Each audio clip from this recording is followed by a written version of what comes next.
नमस्कार सभी विद्यार्थियों को। जय हिंद, वंदे मातरम। कैसे हैं आप सभी लोग? हम उम्मीद करते हैं कि आप सब बहुत ही अच्छे होंगे। आप लोग विजिट कर चुके हो दीपक लक्ष्य अब यूट्यूब चैनल के ऊपर। सभी का हार्दिक स्वागत, वंदन और अभिनंदन करते हैं। हम आप सभी के मध्य में लेकर के उपस्थित हो चुके हैं हिंदी साहित्य इतिहास के वैकल्पिक प्रश्नों की श्रृंखला को, जो आप सभी के लिए KVS, NBS, TSSSB, UPTGT, PGT, EMRS, LT grade, GIC, GDC व सभी महत्वपूर्ण आपकी प्रतियोगी परीक्षाओं में लाभदायक सिद्ध होगा। तो एक बार आप सभी लोग सेशन को लाइक, कमेंट कर शेयर कर दीजिए। चैनल के ऊपर यदि हमारे पहली बार आए हैं तो सब्सक्राइब करिए, बेल आइकन दबाइए, ताकि आपको भी आने वाली ऐसी ही महत्वपूर्ण कक्षाओं का नोटिफिकेशन आपको मिलता रहेगा। तो चलिए हम लोग शुरुआत करते हैं पहले प्रश्न के साथ में। और बहुत ही महत्वपूर्ण पहला प्रश्न आपके सामने है, जो कि परीक्षा में पूछा गया है। निम्न में से कौन अज्ञेय द्वारा रचित कहानी नई यानी नहीं है? विपथगा, नदी के द्वीप, शरणार्थी, जयदोल। तो इनमें से कौन सी कहानी नहीं है अज्ञेय जी की? आप सब जानते हैं, आपका उत्तर होगा इस प्रश्न का विकल्प बी, नदी के द्वीप। क्योंकि नदी के द्वीप क्या है? ये रचना तो अज्ञेय जी की है, लेकिन कहानी नहीं है, ये उपन्यास है। और फिर अगला प्रश्न आपके सामने है, लोकलाज कुल श्रृंखला तज मीरा गिरधर भजी, सदृश गोपिका प्रेम प्रगट कल जुगहि दिखायो। मीराबाई विषयक ये 56 उक्त पंक्तियां कहाँ से उद्धृत हैं? 84 वैष्णवन की वार्ता, काव्यमाला, राग कल्पद्रुम, भक्तमाल। तो ये जो मीरा विषयक 56 है, ये कहाँ से लिया गया है? तो आपका उत्तर होगा विकल्प डी, यानी भक्तमाल से लिया गया है। आगे बढ़ते हैं हम लोग। और भक्तमाल ये रचना किसकी है? तो नाभादास जी की है। भक्तमाल में लगभग 316 छप्पय छंदों का प्रयोग हुआ है। कितने? 316 छप्पय छंदों का प्रयोग हुआ है, जिसमें 200 भक्तों का विवरण है। और इस ग्रंथ में प्रत्येक भक्त के लिए एक छप्पय दिया गया है और उसकी विशेषताओं को बताया गया है। इसी ग्रंथ में गोस्वामी तुलसीदास जी को भक्तिकाल का सुमेरु कहा गया है, और इसी ग्रंथ में तुलसीदास जी को कलिकाल का वाल्मीकि कहा गया है। ये सभी बातें आपके लिए बेहद ही जरूरी और महत्वपूर्ण हैं, इसलिए ध्यान में रखना है। फिर अगला प्रश्न आपके सामने है, निबंधकार विवेकी राय के संबंध में निम्न कथनों पर आपको विचार करना है। विवेकी राय के निबंध ठोस विधागत ढांचे के उदाहरण हैं, ये बात जो है गलत है। फिर अगला है, विवेकी राय किसान, अध्यापक और लेखक थे। उनकी रचनाओं में उनके ये तीनों रूप प्रकट होते हैं, ये बात सही है। किसान, अध्यापक, लेखक थे। फिर अगला है, विवेकी राय के निबंधों में व्यक्तित्व की छाप कम और विचार की धार अधिक है, ये बात क्या है? गलत है। फिर है, विवेकी राय की भाषा भोजपुरी की धीमी आंच पर पकी है। इसमें खड़ी बोली का व्याकरण है, पर छौंक बघार सब भोजपुरी की है, ये भी बात बिल्कुल ठीक है। अगला कथन है, विवेकी राय के निबंध राष्ट्र के प्रति उनकी चिंताओं और सरोकारों का प्रतिफलन है, ये बात भी सही है। विवेकी राय के निबंध राष्ट्र के प्रति उनकी चिंताओं और सरोकारों का प्रतिफलन है। तो हमारा इसमें सही जवाब कौन सा है? विकल्प बी माना जाएगा। विवेकी राय ये जो है हिंदी के ललित निबंधकार हैं। ये प्रश्न पूछा गया है, किस प्रकार के निबंधकार हैं? ललित। किसानों का देश 1956, गाँवों की दुनिया 1957, त्रिधारा 1958, फिर बैतलवा डाल पर 1962, जुलूस रुका है 1977, गवई गुलाबगंध 1980, नया गांव नामा 1984, आम रास्ता नहीं है 1988, वन तुलसी की गंध 2002, जीवन अज्ञात गणित है 2004। ये इनके निबंध और निबंध संग्रह हैं जो कि बड़े ही महत्वपूर्ण हैं। फिर उसके बाद में आपका अगला प्रश्न है, प्रकाशन वर्ष के अनुसार रचनाओं को क्रम से लगाना है। ये सभी रचनाएं किसकी हैं? रामधारी सिंह दिनकर जी की हैं। तो इनका क्रम हम लोगों को लगाना है। सबसे पहले कौन सी रचना आएगी इसमें? वो आएगी आपकी रसवंती अर्थात डी। फिर उसके बाद में कौन सी रचना आएगी? कुरुक्षेत्र यानी कि ई। फिर उसके बाद में आएगी सामधेनी अर्थात बी आएगा। उसके बाद में रसमृथी आएगी यानी कि सी। फिर आएगी उर्वशी यानी कि ए। तो डी ई बी सी ए ये आपका सही क्रम होगा। और आपका कूट कौन सा सही है? विकल्प ए माना जाएगा। फिर हम लोग देखते हैं इन रचनाओं के प्रकाशन वर्ष को। रसवंती का प्रकाशन वर्ष है 1940 ईस्वी। ये श्रृंगारिक चेतनायुक्त रचना है। कुरुक्षेत्र इसका प्रकाशन है 1946 ईस्वी। दिनकर इसे आधुनिक युग की गीता भी कहते हैं। सामधेनी का प्रकाशन वर्ष है 1974 ईस्वी। इसमें कलिंग विजय कविता भी संग्रहित है सामधेनी में। उसके बाद में रसमृथी इसका प्रकाशन कब हुआ है? 1952 ईस्वी में। ये कर्ण के जीवन पर आधारित है। और उर्वशी इसका प्रकाशन है 1961 ईस्वी में। दिनकर इसे काम अध्यात्म कहते हैं और ये गीत नाट्य काव्य है। फिर अगला तथ्य है आपके सामने, कलिंग विजय कविता को कुरुक्षेत्र की पूर्व पीठिका कहा जाता है। महत्वपूर्ण बात है। और रसमृथी की भूमिका में दिनकर लिखते हैं, आजकल लोग बाजारों से ओट्स मंगाकर खाया करते हैं। आंशिक तुलना में यह गीत और मुक्तक का आनंद है। फिर दिनकर जी कहते हैं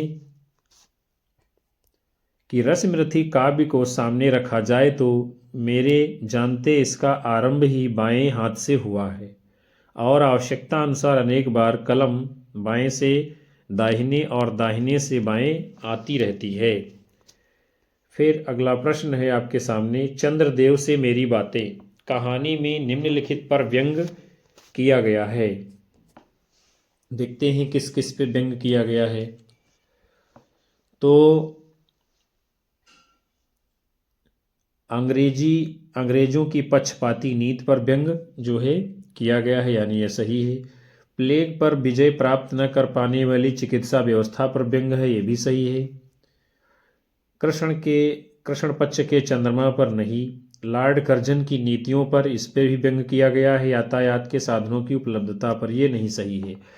अंग्रेजों की पक्षपाती नीति पर, चिकित्सा व्यवस्था पर और लॉर्ड कर्जन की नीतियों पर व्यंग किया गया है, यानी ए, बी और डी ये तीन बातें सही हैं इस कहानी के बारे में। आपका उत्तर है विकल्प डी।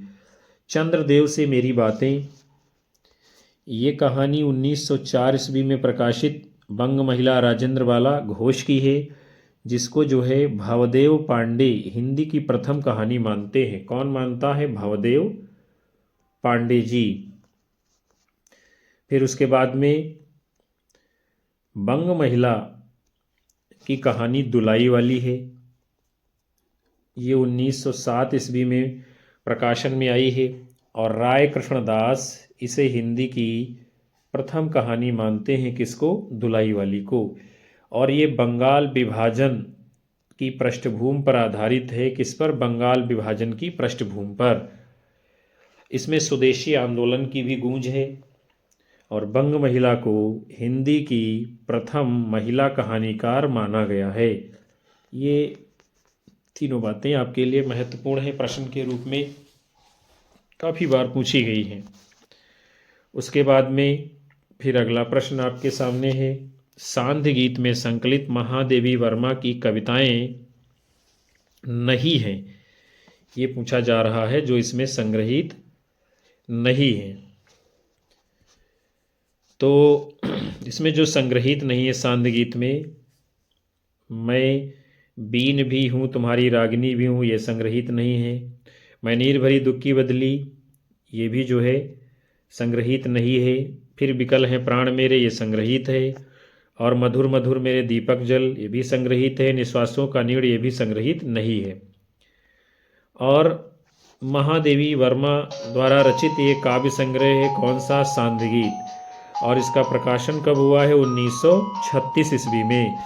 फिर हम लोग देखते हैं जो है सांध्य गीत में संकलित कविताएं कौन कौन सी हैं जो कि संग्रहित है इसमें। प्रिय सांध्य गगन, प्रिय मेरे गीले नयन, शून्य मंदिर में बनूंगी, प्रिय पथ के यह शूल, रे पपीहे पी कहाँ, शलभ मैं शाप में वर हूँ, मैं किसी की मूक छाया, सो रहा है विश्व, मैं नीर भरी दुख की बदली, दीप तेरा दामिनी। फिर विकल है प्राण मेरे, चिर सजग आंखें उनींदी, कीर का प्रिय आज कुंजर खोल दो, प्रिय चिरंतन है सजन देव अब आराधन कैसा, हे चिर महान सखी मैं हूँ अमर सुहाग भरी, कोकिल गान ऐसा राग। ये सभी काव्य पंक्तियां हैं सांध्य गीत में। फिर है बीन भी हूँ मैं तुम्हारी रागिनी भी हूँ, मधुर मधुर मेरे दीपक जल, निःश्वासों का नीड़, ये सांध्य गीत में संकलित है। नीरजा काव्य संग्रह की पंक्तियां हैं। प्रिय इन नयनों का अश्रु नीर, तुम्हें बांध पाती सपने में, कौन तुम मेरे हृदय में, विरह का जलजात जीवन, बीन भी हूँ मैं तुम्हारी रागिनी भी हूँ, रूपस तेरा घन केस पास, तुम मुझ में प्रिय फिर परिचय क्या, मधुर मधुर मेरे दीपक जल, इस जादूगरनी वीणा पर आंसू का मोल न लूंगी मैं। ये सभी नीरजा काव्य संग्रह की कविताएं हैं। फिर निःश्वासों का नीड़, निहार काव्य संग्रह की कविता है। कौन सी है? निःश्वासों का नीड़, ये निहार काव्य संग्रह की कविता है। फिर अगला प्रश्न है आपके सामने, निराला की कविताओं के संबंध में सत्य कथन कौन सा है? देखते हैं हम लोग इसमें सत्य कथन कौन सा है। पान मैं ही चूना, पान मैं ही चूना, ये जो है कुकुरमुत्ता कविता की पंक्ति है। पान मैं ही चूना, यानी ये बिल्कुल सही है। पान मैं ही चूना। फिर है वो हंसी बहुत कुछ कहती थी, ये पंक्ति बांधो ना नाव इस ठाव बंधु गीत में है। वो हंसी बहुत कुछ कहती थी, पंक्ति कहाँ है? बांधो ना नाव इस ठाव गीत में, ये भी क्या है? सही है। फिर है गरजो हे मंद्र वज्र स्वर, पंक्ति किसमें है? क्या बादल राग में है? तो ये जो है सही नहीं है, ये बादल राग में नहीं है। फिर है ऋतु कुटिल प्रसार कामी केश गुच्छ, ये पंक्ति जागो फिर एक बार कविता में आई है, सही है। ऋतु कुटिल प्रसार कामी केश कच्छ। फिर है अरे वर्ष के हर्ष, पंक्ति गर्जन से भर दो वन कविता में है, नहीं। तो आपका सही कौन सा है? ए, बी और डी, तीन बातें सही हैं। आगे बढ़ते हैं हम लोग। आपका उत्तर है विकल्प सी। और बहुत ही महत्वपूर्ण ये पंक्ति है, मैं पान मैं ही चूना को कुकुरमुत्ता से ली गई है। वो हंसी बहुत कुछ कहती है, बांधो नाव इस ठाव से ली गई है। फिर है अरे वर्ष के हर्ष, बरस बरस रसधार, पंक्ति बादल राग कविता की। गरजो हे मंद्र वज्र स्वर भर्राए भूधर घन अर्जन भर दो वन, कविता की पंक्ति है ये। फिर है बहुसुमन बहुरंग निर्मित एक सुंदर हार, जग का देखा तार, कविता की पंक्ति है। उसके बाद में अगला प्रश्न है आपके सामने। नीचे दो कथन दिए गए हैं, देखते हैं क्या है इसमें। बाबू बाल मुकुंद गुप्त, ये द्विवेदी युग के रचनाकार हैं, ये तो बिल्कुल ठीक है, ये द्विवेदी युग के हैं। दूसरा है वायसराय का कर्तव्य निबंध में गुप्त जी कहते हैं, वह इस देश की प्रजा का, यहाँ के चिथड़ापोश कंगालों का प्रतिनिधि होने का दावा रखता है, क्योंकि उसने इस भूमि में जन्म लिया है। वायसराय मतलब वायसराय जिसे कहते थे, अंग्रेजों के समय की बात इसमें की जा रही है। तो ये भी क्या है? बिल्कुल सही है, अर्थात कथन ए आपका उत्तर विकल्प सही होगा। ए और दो यानी पहला और दूसरा दोनों कथन सही हैं। गुप्तजी द्विवेदी युग के रचनाकार हैं और वायसराय का कर्तव्य निबंध इन्हीं का है। वो इस देश की प्रजा है, यहाँ के चित्रापोश कंगालों का प्रतिनिधि होने का दावा रखता है क्योंकि उसने इस भूमि में जन्म लिया है। आगे बढ़ते हैं हम लोग। मूलतः जो है बाबू बाल मुकुंद गुप्त ये गद्यकार हैं, निबंधकार, पत्रकार हैं। शिव शंभू के चिट्ठे इनका चर्चित निबंध संग्रह है। इसमें संग्रहित जो निबंध हैं वो हम लोग देखते हैं शिव शंभू के चिट्ठे में कौन कौन से हैं। इसमें बनाम लॉर्ड कर्जन, श्रीमान का स्वागत, वायसराय का कर्तव्य, पीछे मत फीकिए, आशा का अंत, एक दुरासा, विदाई संभाषण, बंग विच्छेद, लॉर्ड मिंटो का स्वागत, माली साहब के नाम, आशीर्वाद, शाइस्ता खां का खत, सर सैयद अहमद खां का खत, ये सभी जो है शिव शंभू के चिट्ठे में संग्रहित हैं निबंध। उसके बाद में अगला प्रश्न आपके सामने है, नननपुर हाट का जिक्र किस कहानी में आया है। सिक्का बदल गया, तीसरी कसम उर्फ मारे गए गुलफाम, कोसी का घटवार। तो नननपुर हाट का जिक्र किस कहानी में आया है, तो आपका उत्तर होगा विकल्प बी, तीसरी कसम उर्फ मारे गए गुलफाम में नननपुर का जिक्र आया है। और ये कहानी किसकी है तीसरी कसम, तो इसको लिखा है फणीश्वर नाथ रेणु जी ने। इसके प्रमुख पात्र हैं हीरामन, पलटदास, लहसनवा, दरोगा साहब, मुनीम जी, लाल मोहर इत्यादि। स्थानों का जिक्र है मोरंगराज नेपाल, जोगबानी, विराटनगर, फारबिसगंज, चंपानगर, नननपुर। उसके बाद में हीरामन ने जो है 2 कस्में जो पहले खाई थी, कौन कौन सी, एक चोर बाजारी का माल बैलगाड़ी पर नहीं लादेगा, दूसरी बांस की लदनी नहीं करेगा, तीसरी कसम खाई कंपनी की औरत की लदनी नहीं करेगा। मथुरा मोहन नौटंकी कंपनी में लैला बनने वाली हीराबाई इस कहानी की नायिका है, ये आपको ध्यान में रखना है। फिर इस कहानी के गीत हैं अजी हाँ, मारे गए गुलफाम, तेरी बाकी अदा पर मैं खुद हूँ, फिदा, नोनवा चटाई काहे ना ही मारली, सौरी घर, सजन रे झूठ मत बोलो, लाली लाली ढोलिया में लाली रे दुल्हनिया, सजनवा बैरी हो गए हमार, जय मैया, सरस्वती अर्जी करत बानी। ये सभी गीत जो है इसी कहानी में है। सिक्का बदल गया, ये कहानी किसकी है, कृष्णा शोभती जी की है। कोसी का घटवार कहानी शेखर जोशी की है। एक टोकरी भर मिट्टी कहानी माधवराव सप्रे की है। फिर आपका अगला प्रश्न है, देवकी नंदन खत्री द्वारा रचित उपन्यासों को क्रम से लगाना है प्रकाशन के आधार पर। तो सबसे पहले कौन सा प्रकाशित हुआ है, चंद्रकांता यानी किसी।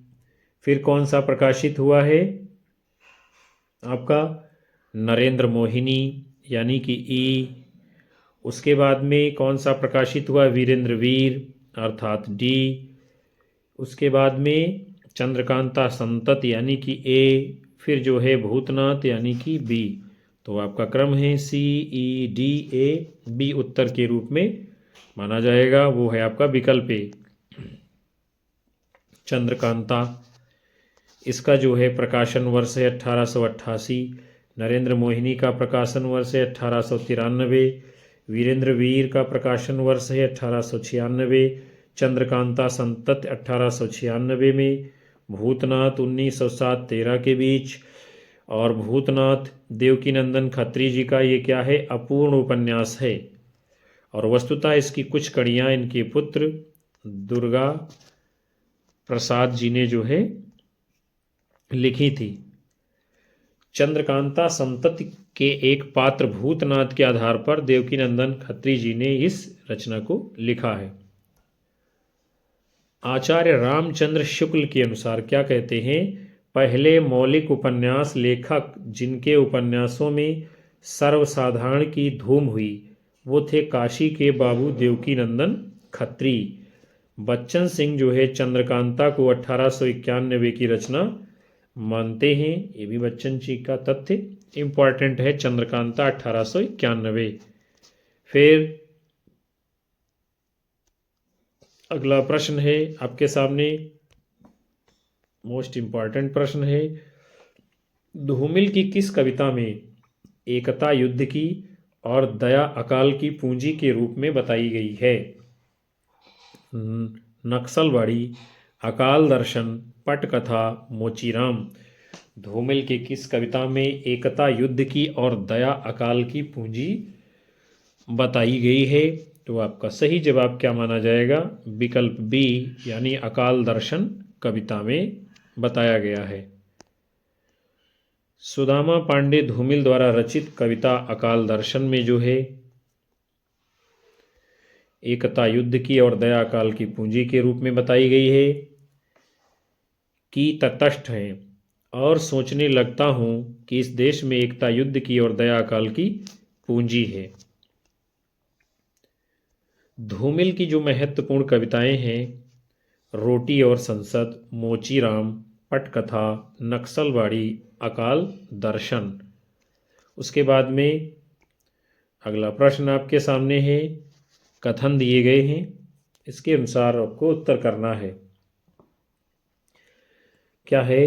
दंडी ने नैसर्गिक प्रतिभा, निर्मल शास्त्र ज्ञान और अमंद अभियोग यानी अभ्यास को काव्य हेतु माना है। ये सही है। दंडी ने नैसर्गिक प्रतिभा, निर्मल शास्त्र ज्ञान और अभ्यास को काव्य हेतु माना है। फिर दूसरा कथन है, मम्मट के अनुसार शक्ति, निपुणता और अभ्यास काव्य रचना के हेतु हैं। ये भी सही है, यानी विकल्प ए कूट आपका उत्तर माना जाएगा। दोनों कथन सत्य हैं।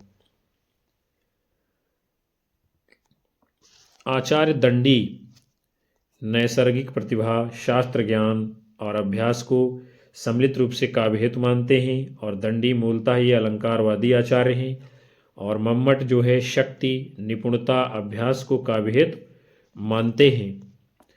उसके बाद में काव्य हेतु से तात्पर्य क्या है? काव्य का साधन या कारण।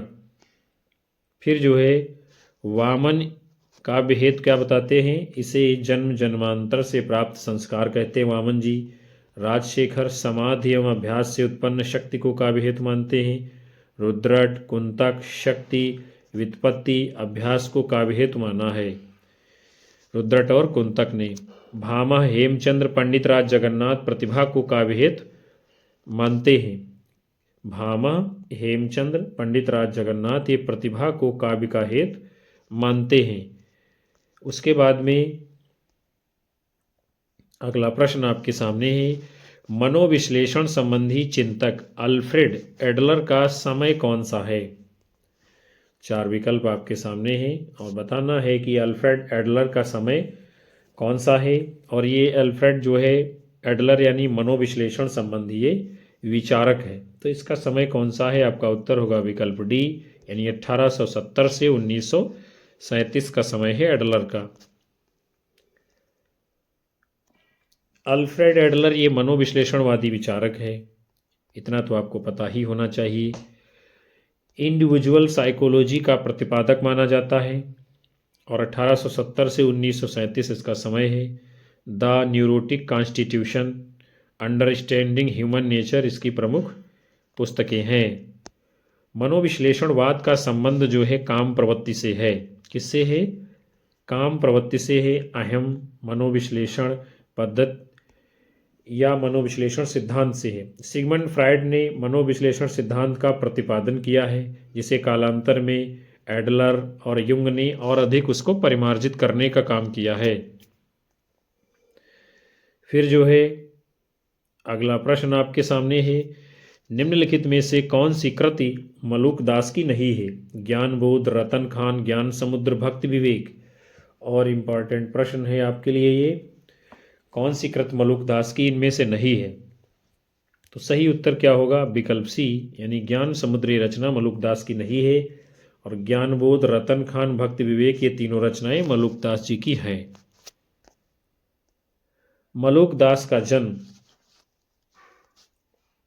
वर्तमान कौशाम्बी जनपद के कड़ा नामक स्थान पर 1574 के आसपास हुआ। ज्ञानबोध, रतन खान, भक्ति विवेक, भक्त वक्षावली, ज्ञान परोच, सुखसागर, विभय विभूति, 12 खड़ी, राम अवतार लीला, ब्रजलीला मलुकदास जी की रचनाएं हैं और ज्ञान समुद्र रचना किसकी है? ये सुंदरदास जी की।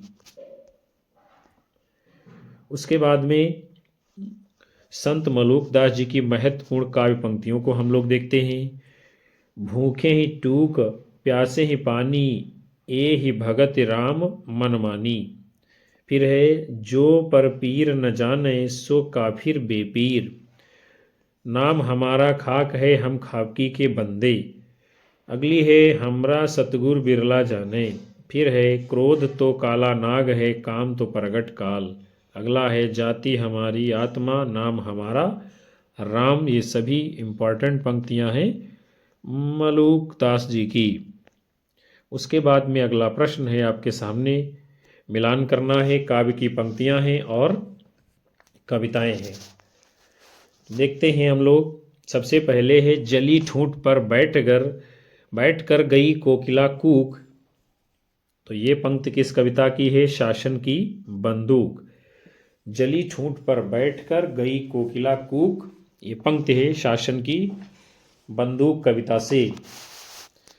फिर है यह वह विश्वास नहीं जो अपनी लघुता में भी कांपा। ये वो विश्वास नहीं जो अपनी लघुता में भी कांपा, ये किसकी पंक्तियां हैं? तो ये दीप अकेला कविता की हैं। फिर है धंसो इनमें डर नहीं है मौत का ये घर नहीं है, ये सतपुड़ा के जंगल की पंक्तियां हैं। भूख कौन उपजाता है अकाल दर्शन की काव्य पंक्ति है। आपका मिलान कर दिया गया है और कूट आपका कौन सा सही है? विकल्प सी उत्तर माना जाएगा। फिर जो है शासन की बंदूक, ये कविता किसकी है? तो ये नागार्जुन जी की है। ये दीप अकेला किसकी है? अज्ञेय जी की है। अकाल दर्शन किसकी है? धूमिल की है। सतपुड़ा के जंगल किसकी है? भवानी प्रसाद मिश्र की है। और सभी कविताएं ये जो है क्या है? महत्वपूर्ण है, आप सभी को ध्यान में रखना है। अगला प्रश्न आपके सामने है, उत्तर प्रदेश सरकार द्वारा 31 जुलाई 1947 को गठित देवनागरी लिपि सुधार समिति के अध्यक्ष कौन थे? पंडित रामशंकर द्विवेदी, पंडित चंद्रशेखर शास्त्री, आचार्य नरेंद्र देव, डॉक्टर धीरेन्द्र वर्मा। उत्तर प्रदेश सरकार द्वारा 31 जुलाई 1947 को गठित देवनागरी लिपि सुधार समिति के अध्यक्ष कौन थे? तो आपका जवाब क्या होगा? विकल्प सी आचार्य नरेंद्र देव। और ये LT 2025 एग्जाम में पूछा गया प्रश्न है। फिर जो है इस समिति में कुल 9 बैठकें हुई थी। कितनी जो है? 9 बैठकें हुई।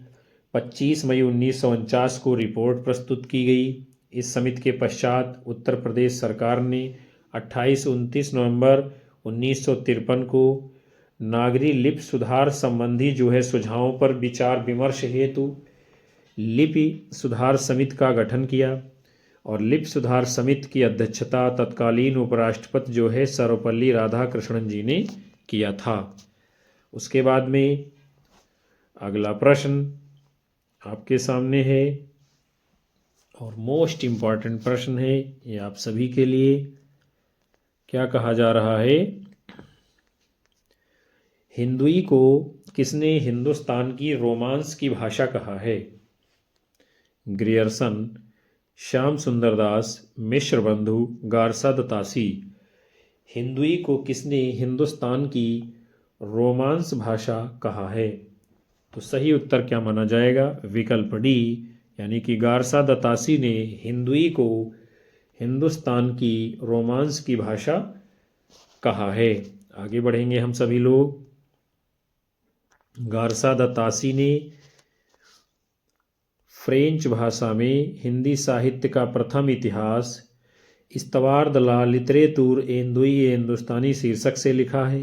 ये ग्रंथ अंग्रेजी की वर्णक्रम पद्धति पर आधारित है और इसमें काल विभाजन के साथ साथ साहित्यिक प्रवृत्तियों का अभाव है, यानी ना तो इसमें काल विभाजन है ना ही साहित्यिक प्रवृत्तियां दी गई हैं।